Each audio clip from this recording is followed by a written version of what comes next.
Good afternoon, ladies and gents. Hope everyone's well. It's currently just gone past 1 o'clock on Monday afternoon. What we're going to do over the next 15-20 minutes is we've had the great opportunity over the weekend to get some questions in.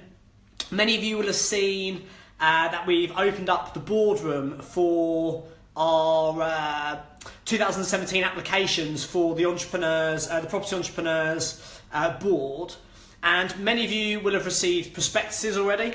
If you don't currently have one, you can go to property-entrepreneur.co.uk and you can order one of these completely free. We're down to about the last 180 now, so if you don't already have one, grab one of these.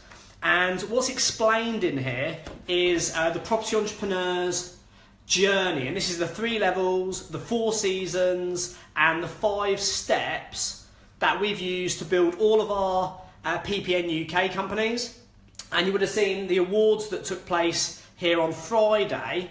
All of the board members who took place in those awards, there were some phenomenal results, over £100 million GDV. We had companies doubling in size. We had one agency that's increased their margin up to 50% plus, some that have recruited new team members, some that have bought other businesses, and all they do is they follow the property entrepreneurs methodology. So if you don't already have your prospectus, go to property-entrepreneur.co.uk/prospectus and you can get one of those today.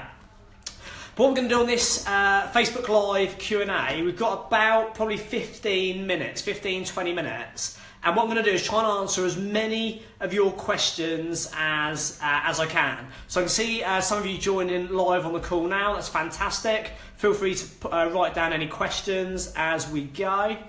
And then overnight, a lot of you have sent questions in advance. I'm going to try and get through as many as I can in the next sort of 15 minutes or so. So the property entrepreneur's journey is it's far more predictable than you think. It's the journey that we all go on. It's made up of different stages, different levels. There's basically 3 levels: landlord, investor and entrepreneur. There's then the 4 seasons. So you've got the winter, you've got the spring, you've got the summer, and where we're going now, just into the autumn. And as you go through those, you have 5 problems to overcome. The first problem is a lack of clarity in your personal life or in your business. Second is a lack of systems, lack of operations. The third is a lack of finance, whether that's your monthly cash flow or the capital that you need to expand. The fourth is your team, building recruiting a team around you. And the fifth is sales and marketing. And on this Facebook Live, I'm going to answer as many of those questions as I can as we go through. So post them on as I talk, and I'll also use the ones that some of you have sent in overnight. So the first is, just to let you know as well, I've literally just been handed these. I haven't read them or prepared for them. I'm just going to give you the off-the-cuff answers. So the first one is, when you talk about business strategy, what do you actually mean? So one of the things we talk about is strategy being the most important thing in our businesses. And this takes place from October through to December. So we run the businesses in a 12-month cycle. October through to December is all about strategy, and there's a few really key elements to this. So if you think about strategy at the highest level, everything is strategic. In your personal life, in your relationships, your businesses, your joint ventures, everything should be highly, highly strategic. If you're just turning up and working for the sake of it, or starting to do new deals and new joint ventures and buy new property or do new opportunities for no real reason, you're just turning up and really working, that's not hugely strategic. And success and failure are very, very predictable, and strategy is the foundation in your business that underpins all of that. So think about the individual bits of strategy that would be important to you. So the problem people have is when they don't have strategy, they're just turning up and working for no real sake. They can make a rod for their back. They can create a monster that, of a business that actually ends up like trying to eat them alive. Strategy is the element that overcomes that. And there's a few key elements to it, really. One element of strategy is so your focus. What are you going to spend your time and energy on? You only have so much time. You only have so much energy. What are you going to focus your time and energy on? You'll have a core focus, like a primary focus, a secondary focus, and then like a third or a tertiary focus. Understanding how you distribute your time is really, really important, because it's better to go a mile deep and an inch wide than it is a mile wide and an inch deep. And as entrepreneurs, sometimes we are focusing on too many different things. We're good at starting things and not finishing them. Part of the strategy is understanding each year, what are you actually focusing your time on this year? So your focus is really, really important. Second one would be, there's three, so it's not all about money, but obviously it's all about money until the bills are paid.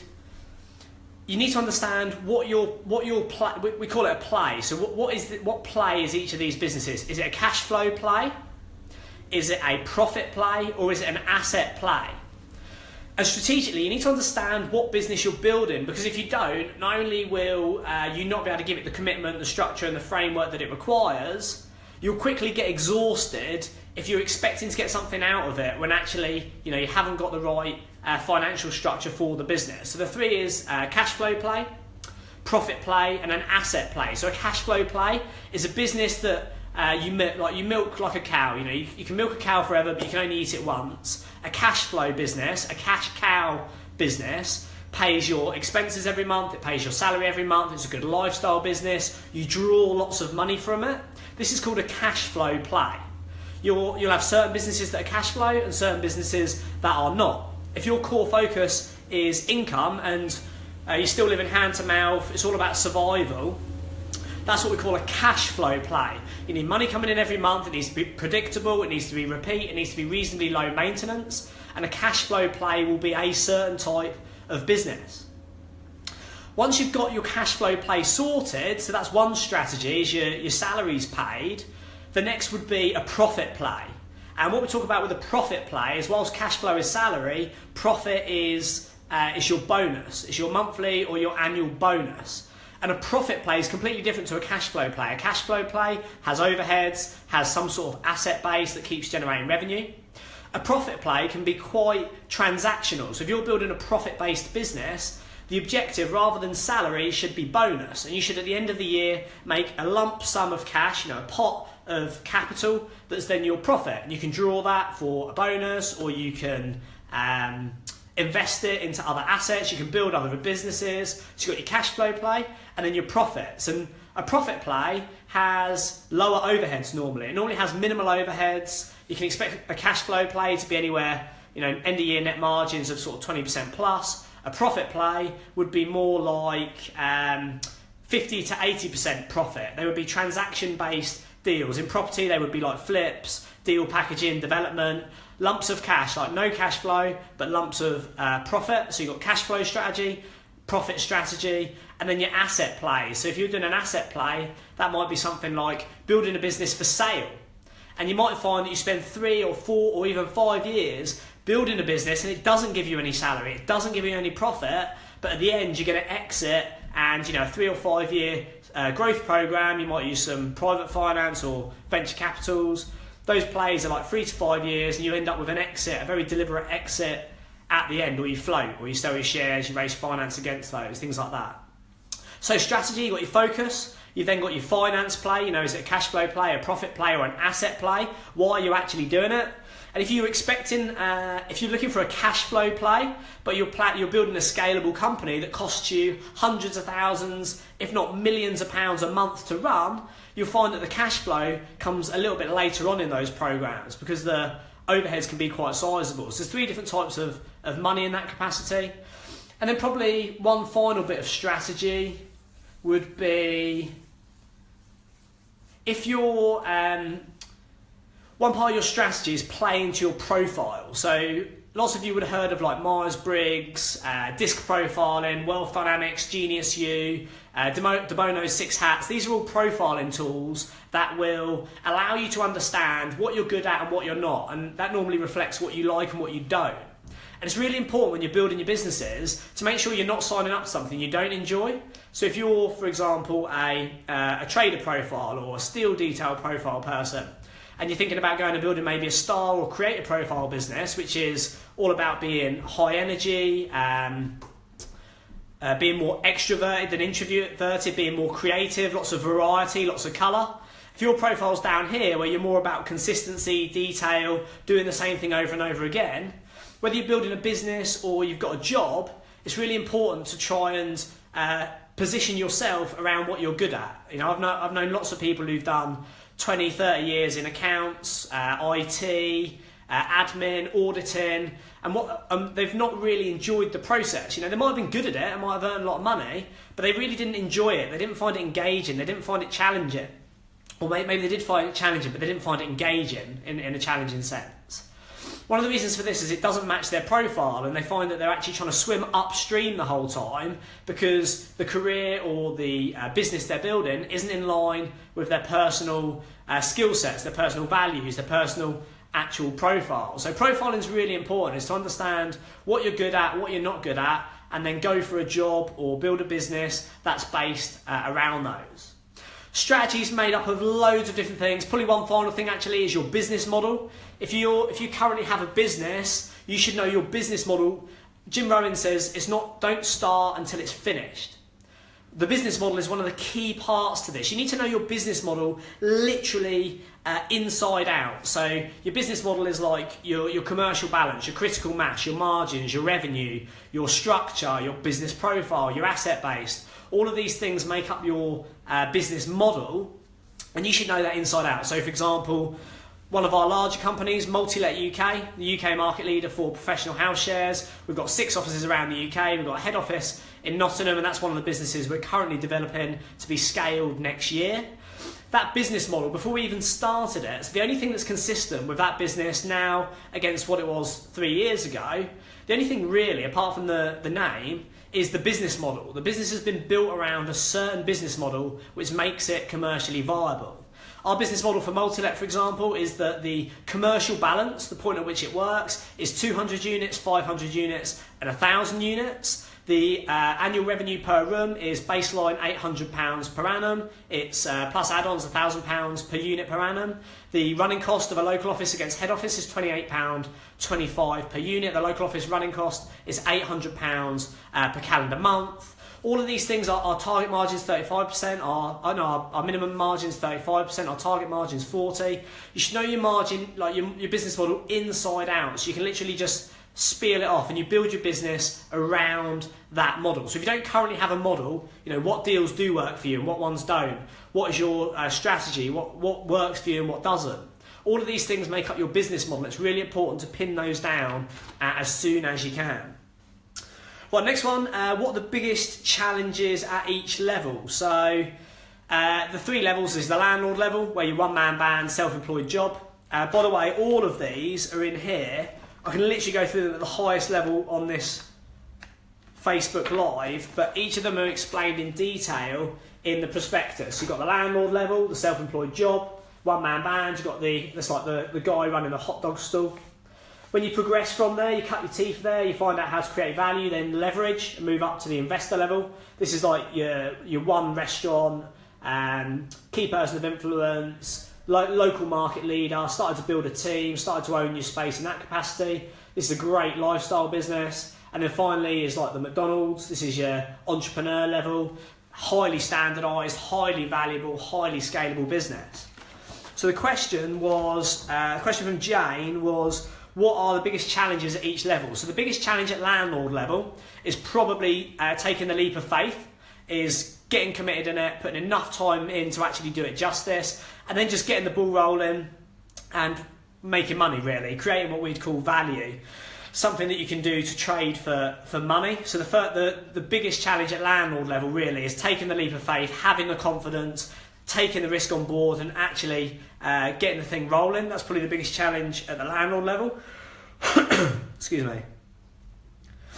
At the investor level, the biggest challenge is probably twofold. At the investor level, you start to build a team, and the challenge is probably building the team successfully, so the right profiles, the right pay package, the right people.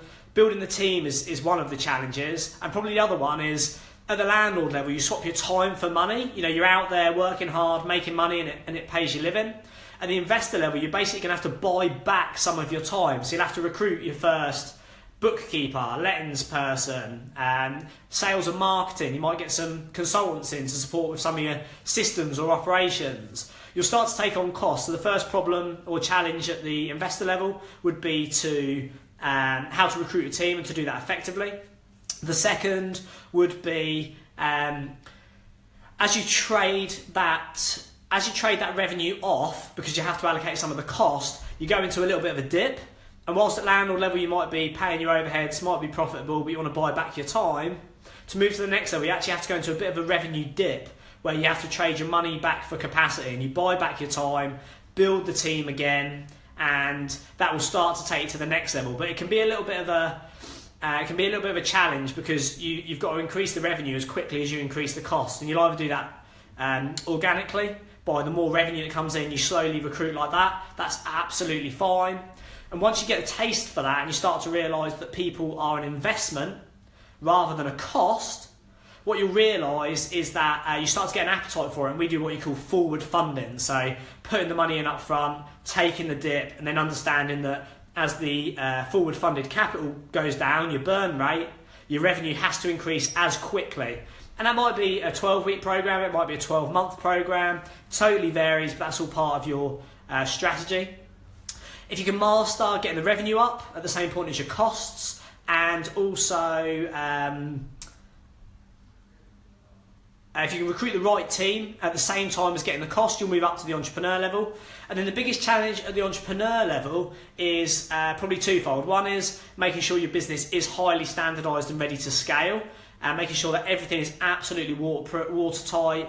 You won't appreciate the challenges that are involved in that until you've actually done it, until you go to, say, multiple branches, multiple offices, multiple cities. The work that's involved in building that business is significant, like very, very challenging, and it's normally outside of the expertise of the founder.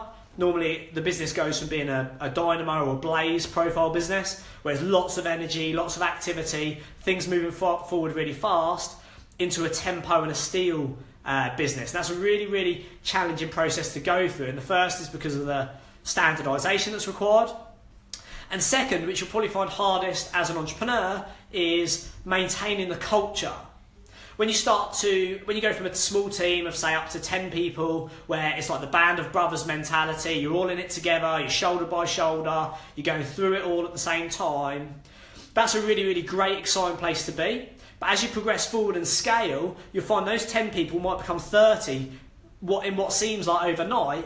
That culture can very, very quickly get diluted, and you'll find that's another challenge at the entrepreneur level. So one is getting the business ready to truly scale, and don't underestimate the shift that's required there. The second is maintaining the culture. As you expand rapidly, it's recruiting the right people who match the company values, and then secondly, creating a way that the culture will change, but that it can be protected moving forward. So that's probably the biggest challenge at each of the levels. How do you fund your companies? This is a good one. So this is from Kevin. How do you fund your companies? So we do probably three main models that we use. Two that we actively use, and one that we're looking towards at the moment. The first is organic growth or private investment, so your own money or your own profits. We've primarily used that up until recently. Second would be CDIS, SEIS, the Seed Enterprise Investment Scheme, which means that you can write up to 80% of an investment off for an investor against their end of year tax return. That's a really, really powerful position for an investor to be in, because their leverage is 5 times what they put in. So if they put £20,000 in, which is their exposed capital, the 80% they can offset, or excuse me, if they put £100,000 in, 80% of that can be offset against their end of year tax return. So for £20,000 exposed capital, they can get another £80,000 worth of leverage, which is written off against their tax return. 50% of it income tax, 30% of it capital gains that's been realised from other investments they've got. And the beautiful thing is, if that deal then doesn't work, because they're like medium to high risk, because they're small, they have to be startups for CDIS, less than 3 years trading, I think it is. The £20,000, if they then lose the £20,000, they can claim that off against next year's return. So for a £20,000 investment, you can get £100,000 worth of leveraged investment, and it's 100% proofed against your 80% against your tax return. There's some criteria, but 80% against your tax return, 20% against next year's return if it was to be lost. So it's a really, really valuable strategy. So your own money, CDIS, they're two that we use and continue to use. And the third is venture capital. So when we talked earlier about an asset play, we currently have a deal on the table at the moment from a venture capitalist, or a couple of venture capitalists, for scaling multi-let up to another 20 offices next year. Whether we do or don't go for that, we're still yet to decide, but those sort of investments, you take the money up front, you can cash out a little bit just to crystallise your return, and then that's like a 3 to 5 year asset play where you're going to cash out for a return in the future, which ideally would be double the money in within 3 to 5 years, or 2 times the money plus the original stake. That's the general return that we seem to be getting offered at the moment. So that's how we fund some of our companies. Petra, sorry if I've pronounced that wrong. What sort of, talking about finance. So in a property business, what sort of margin should I work towards? Completely varies. So if you look at the macroeconomics of the UK, if you're doing 10 to 15% end of year net at the moment, like triple net after everything before directors' drawings, that's a good position to be in. You know, that's a good business to have. In property, you can see those margins increase. So anywhere, so 10 to 15 is, you're doing well. 15 to 20, you are doing really well in today's market across the general economy. If you look specifically at property and some of those sectors there, lettings varies between 20 to 30% is reasonably common. 40% is very achievable if you understand what you're doing and you understand commercial balance and the efficiencies of the business. We actually had a company on Friday in the Property Entrepreneur End of Year Awards, actually the company that won Entrepreneur of the Year. They've managed to get their end of year net profits in their agency, this is a lettings agency, up to over 50% net, which is pretty much unheard of. I mean, that is a phenomenal return. So they do vary. But end of year profits in companies around the UK, 10 to 20%, you're doing well. In property, we won't normally get involved in a business unless we're very confident. If it's a development, we're aiming for an absolute minimum of 20, ideally 25.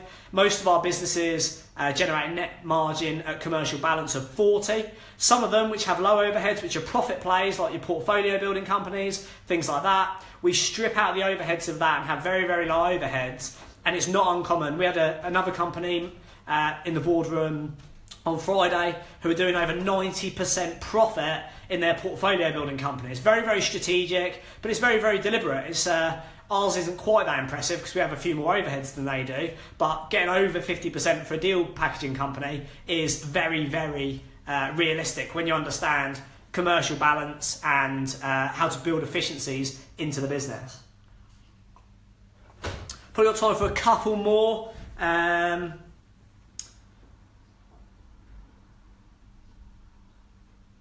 Raymond's asked, how do you manage your time? So we on Property Entrepreneur, we do lots of different things about being a high performer. So being ultimate productivity.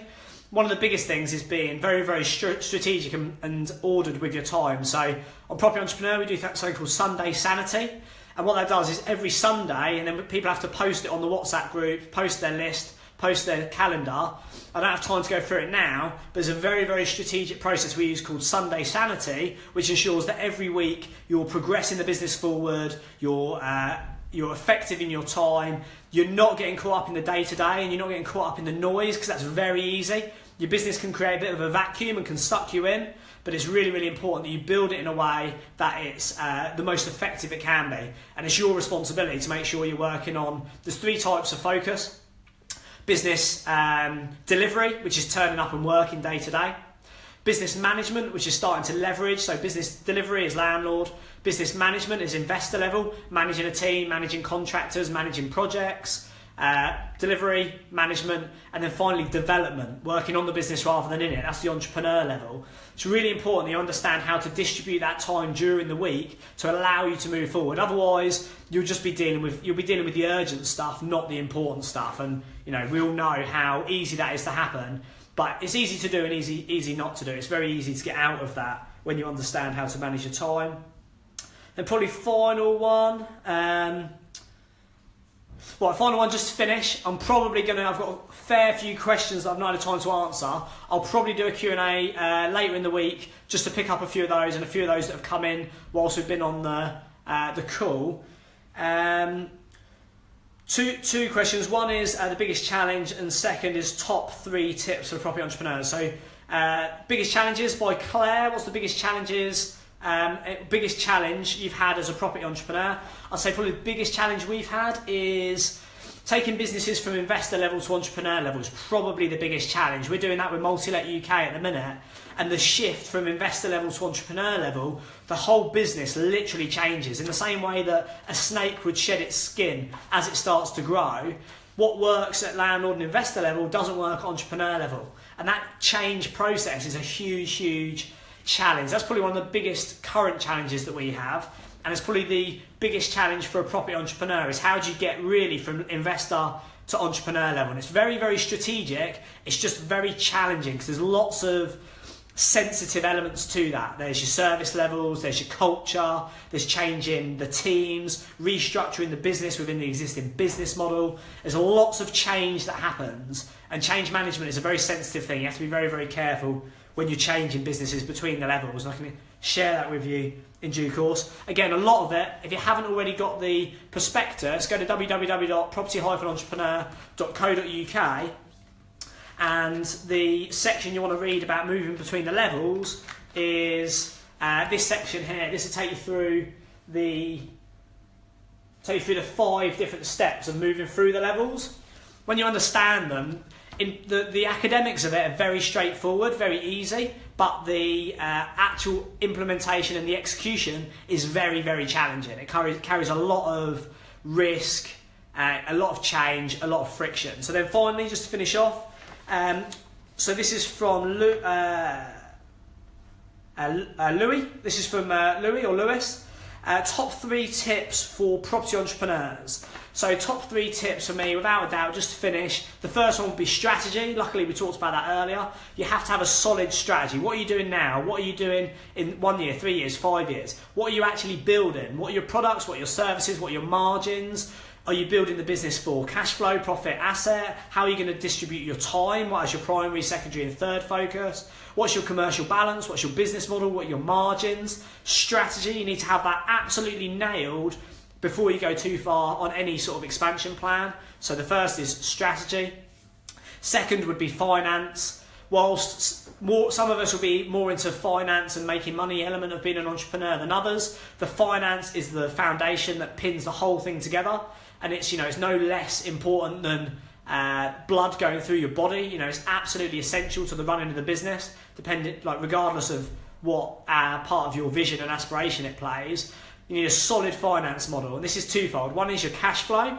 Make sure every month you have enough money coming in to pay your salaries, pay your overheads, and then get yourself a margin at the bottom without overstretching any of your resources. The second is the capital requirement. It's very possible you'll need to borrow or invest money to scale your business. People and overheads and resources and product development, these things aren't cheap, and somebody has to put the money in. Understanding your capital requirement for each 12 months is absolutely essential. When you do get confidence in recruitment, scaling, opening new offices, you will start, whilst it might sound a little bit far-fetched for some of you at the minute, borrowing 100, 200, 300,000 pounds or putting that money in yourself to actually open another office or expand an existing company. Once you have the confidence in how to execute that, it does become a very real part of expansion. So we had a deal done in the Boardroom last week where the transaction cost is nearly £1 million.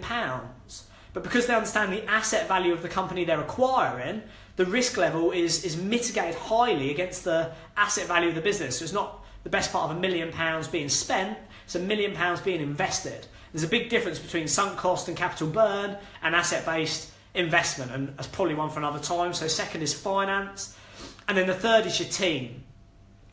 The sooner you can get comfortable with outsourcing work, delegating, recruiting a team, bringing on freelancers, even VAs, people overseas, Fiverr, Elance. As soon as you can get comfortable delegating workload, building the team is one of the most important things you can grasp as an entrepreneur. And I probably waited too long to do this. It took me years to have the confidence to start recruiting people. And I remember the first recruit I ever made on a full-time salary.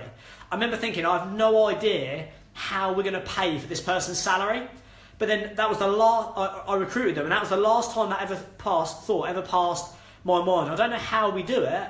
Well, I do. It's all in the business model and the strategy. But every year we recruit. You know, our payroll has gone up from like £10,000 a month to 20 to 30 to 40 to 50,000 £50,000 a month. And you always think, how are we going to pay for it? But people do bring revenue, opportunities, more sales, bandwidth, capacity, increased product and service levels.